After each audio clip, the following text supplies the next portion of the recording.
Leo tuelimishane jinsi ya kutumia Instagram kibiashara. Leo tunazungumzia mtandao maarufu ambao umekuwa soko kubwa kwenye soko la digital market. Instagram sio sehemu ya kupiga picha tu, bali limekuwa jukwaa la kibiashara. Sasa tuangalie namna gani unaweza kutumia Instagram kukuza biashara yako na kupata wateja wengi zaidi. Kwa nini Instagram inafaa kibiashara? 1, zaidi ya watu bilioni hutumia Instagram kila mwezi. 2, watu wengi hutumia Instagram kutafuta bidhaa.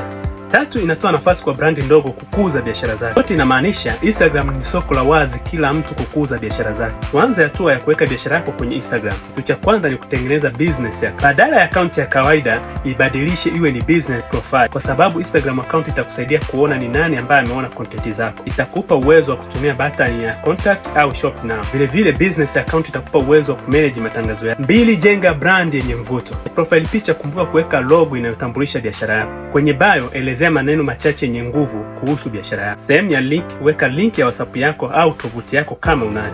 3 ni content. Hebu tuangalie aina za content zinazofanya vizuri. Tunaanza na reels, video fupi zenye ubunifu, elimu au burudani.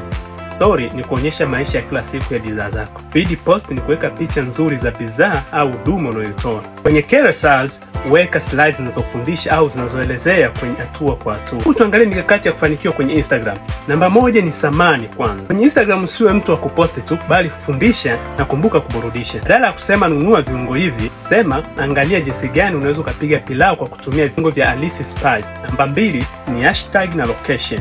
Kumbuka kutumia hashtags zinazohusiana na biashara yako. Weka location ili watu waone wapi wanakupata. Namba 3, engagement.